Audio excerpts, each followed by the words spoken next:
Hey guys, welcome back to the channel.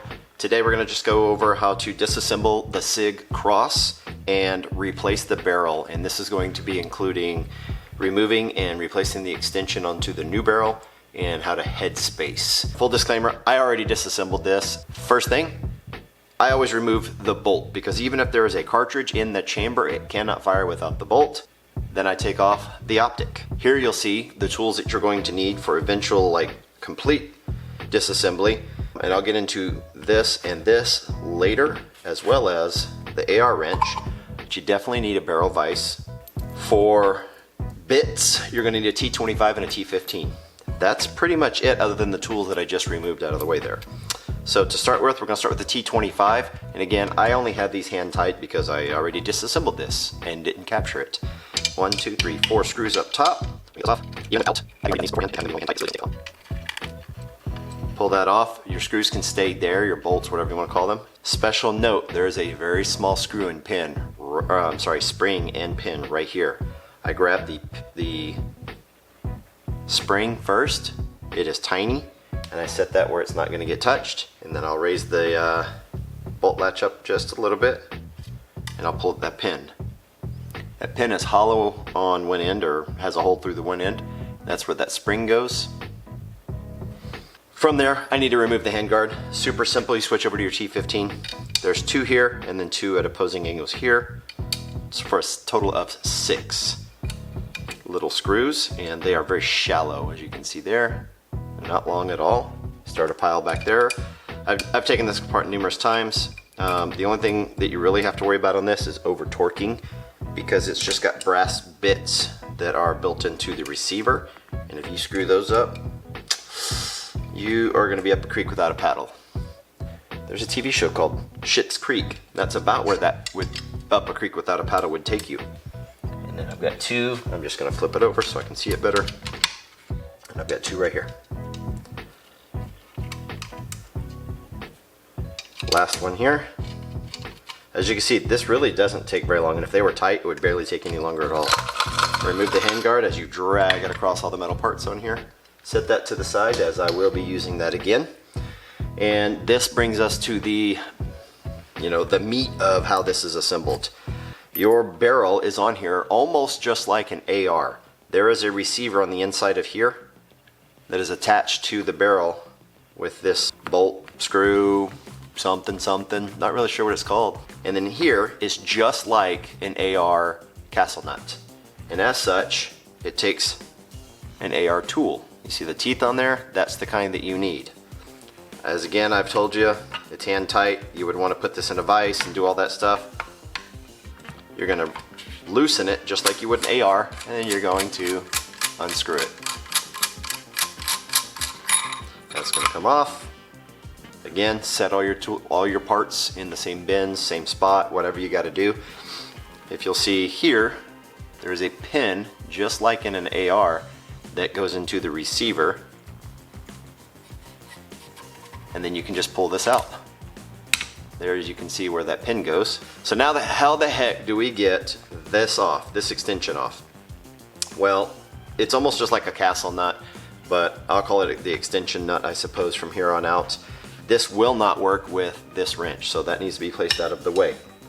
I've not seen another alternative to get this off. Except for it's like I'll put a description here because I know I'll screw this up, but it's a 12.1 5/8, 1/8, something like that. But I happen to have castle nut wrench from Midwest Industries forearm, handguard, rail, whatever you want to call it. This happens to be the exact size that I need. This fits on here perfectly, and as I said, I have already loosened this. But you're going to put this in a barrel vise. That's why this tape is on here. I use this barrel block. Loosen this, righty-tighty, lefty-loosey, all that good stuff. You barely have to crank it over. I loosen it up. This one spins right off. And then we'll take the extension nut off. And there you have it. That is what your barrel looks like without all that stuff on there. It looks like a normal rifle barrel. That is going to go to the side. Reverse the process. So notice the orientation of this. It's tapered as well, if you can't tell. So you're gonna screw that on. All right, it'll stop. And I'm going to thread the extension on. And that is where I'm going to go at this point. I'm going to leave the jam nut for the extension all the way out because that doesn't matter right now. Our next process or step in the process is going to be head spacing this extension with this barrel so that we don't blow up our rifle and damage our face. I'm starting with a Forester Go gauge for the 6.5 Creedmoor. It is measured at 1.5410. Probably pretty hard to see that, but that is the measurement. The no-go gauge is 0.004 longer. That'll come into play later. So literally you're just gonna put this down into the chamber, find out where your bolt comes or goes in at the right angle. Nope, there it goes. And then you're going to turn it to where it's like locked in. You're gonna rotate, I'm already pretty close apparently, rotate that down. Now keep in mind, there it goes, I think that's what I was looking for. Keep in mind, that's not into the face of the bolt, so it's got to catch into the extractor. And I think that was that give right there. So I'm going to hold it so it doesn't come undone. I'm going to come to extract it, and sure enough, it's already attached. So I can put it back in there. I can repeat that to make sure it wasn't a fluke. This shouldn't be overly difficult, but it shouldn't be like butter either. Just a little bit of resistance, not much different than if it was already attached to your rifle. Right, I want to verify that I'm not going to get any more rotation on that. It's not going to rotate down anymore, so it's headspaced right there. I'm going to go ahead and put it in place by turning the extension. I already forgot what I was calling this a minute ago. The extension jam nut. I'm going to hold it again. I'm going to extract that. Now I mentioned that the no-go gauge is 0.004 longer. When I ordered this, I couldn't find one. I found one after I ordered this, but I also found some tricks.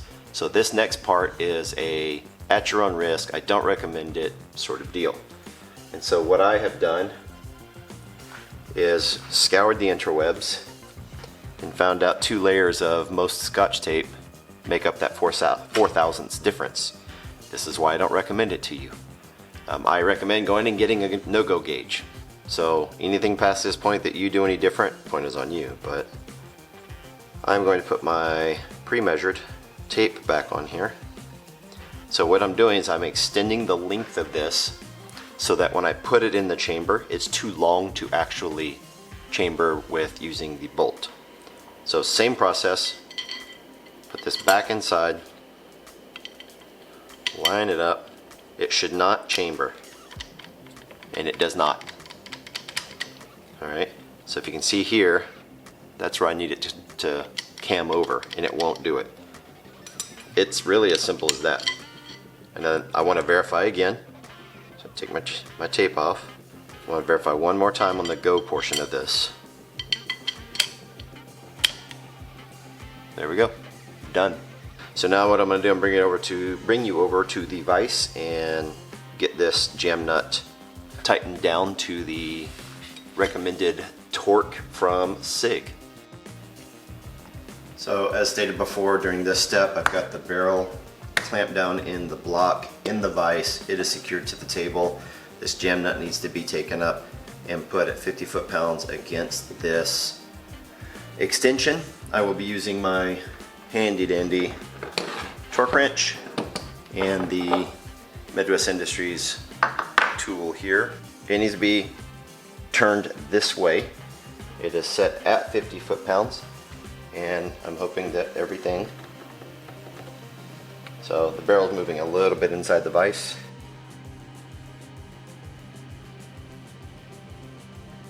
So I'm actually going to remove some video. You won't even see it, so you won't know that it's gone, other than I skipped a few steps. So I did not have the proper tool to clamp this barrel down. I have a barrel block that goes in the vise, but it doesn't hold it strong enough for the 50 pounds of rotational force needed here or here. I'm not going to show you that piece because I ended up clamping my receiver into the vise and praying for the best. It didn't damage anything, that's not the right way to do it. It's bad enough that that I'm putting a little bit piece of tape on my go gauge, but I am getting the proper measurement on that, and there's no force being applied there until the bullet is fired from the cartridge. I'm going to skip over that whole step. I recommend go find somebody that's got the proper barrel vise or block and use the right one, because it was risky. You know, if you go and break your receiver, I don't want to be like, hey, the dude at Sort of Tactical said to do it this way. I most certainly did not. I actually recommend against it. Do it the right way, or get a gunsmith. Now, I would say grab your manual, take it apart, and or put it together as much as it says to do. That way you're still covered under warranty and all that good stuff. Like if I ever have to send this in warranty and Sig looks at my channel, I'm done. I just have to buy a new gun. Specifically with the barrel part, go ahead and find somebody that will do it the right way. So before I put anything else together on this rifle, and even before I put the spring and the detent back in here so I can make sure that the bolt catches, I am going to test for headspace one last time. Go gauge without that piece of tape closes great. That's the way it should feel. Then I'm gonna put that piece of tape on there. Slide that in. Does not close. So we are good to go on that front. From here, I always find it better to hold the buttstock when you take the bolt out and in. So after you're sure that your headspace is correct, you're going to need to put the handguard on, because the rail, which a lot of times I even start it before I even realize what I'm doing, it attaches to the handguard. So, and I know this and I still do it. So gently put that back in there, because I have exposed threads on my muzzle end and I don't want to mess those up. Put that in there, and you'll see the brass inserts on the inside here. They need to line up. All right. Best thing to do is just kind of, I've got the bipod on there, so I just make it to where I can rotate the bipod. Line those up the best I can. Take your T15, drop one of the screws down in there, make sure it lines up. You definitely don't want, I don't care how you want to do it, but I don't want to start jamming away on a bit driver if this isn't perfectly lined up, because that brass piece is a pain in the butt to replace. There it goes, just like that. I'll put one here and one in another spot, just to make sure the alignment's good. That went in without a hitch, so I can just start putting the rest in. Recommended torque value from Sig is 18 inch-pounds. It's like 17.5. That's 18. Unless you've got a super cool digital foot-pound meter torque wrench screwdriver thingy. And then as usual, I'll flip that over so I can more easily get to these two on the under and back side. I grab my fat wrench. I'm going to set this to just a hair under 20. And I'll just gently go around and tighten these down. One or two at a time here and there. Tighten up that bipod so it doesn't flex around on me. You notice I've not applied torque on any of them yet. On the next go around I will. As a matter of fact, I'll do this last one. And I go to the top.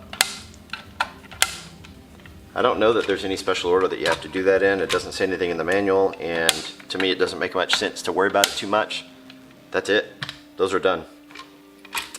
Next step is making sure that your rail goes back on here correctly.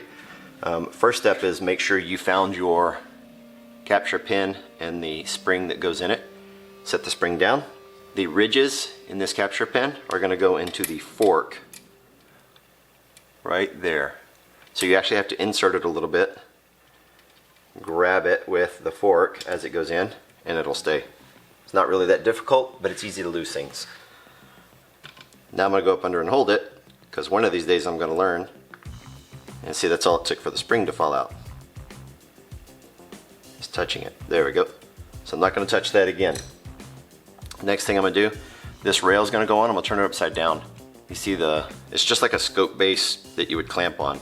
It's got raised sections that fit into the receiver to make sure it fits right and it holds steady. So you line up the holes, and then once you get it, you press it down firmly and hold it, because it is capturing that spring. And then from here, I should have changed this out to my T25 earlier, but it's okay. This is going to be at 35 inch-pounds, so I'm going to leave that there for a second, crank that up to 35 inch-pounds. That is according to Sig. And I actually do that one. I don't do everything that's recommended by a manufacturer, but for that I will. 35. Again, these go in super easy, so I'm not going to tighten them down, just enough for it to hold. No pressure whatsoever. I don't even go till it stops, I just stop it.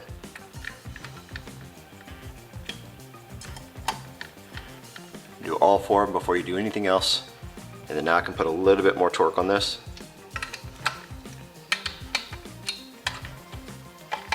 I'm going to go ahead and do torque here. Skip one, torque back there, and then torque on the front. I always check 1 or 2, but they generally turn out just fine. That's it. That's literally all it takes to take your Sig Cross apart and put it back together. Hope you enjoyed that. I know I had to cut out some of that, but it's for your safety / my safety and liability and all that good stuff. But if you've not done this before and you're just doing this for informational purposes, when you put the bolt back in, you'll go in, and most of the time I have to push the detent, and then it slides right in. Then I can pull the stock out of the way, and then I mount the scope after that, and that's it. So if you want to learn how to mount a scope, go watch somebody else's video. I'm not doing that crap because I cut a lot of corners, and you don't really need to when you're mounting a scope. There's so many videos out there. I'm not remaking that. There's just not a lot of videos on how to put a barrel back together and all that good stuff on a cross. So pretty simple. If you have any questions, drop me a comment, shoot me an email at sortoftactical@gmail.com. Hit me up on Facebook. I'm on the Sig Cross forums. Other than that, stay tactical.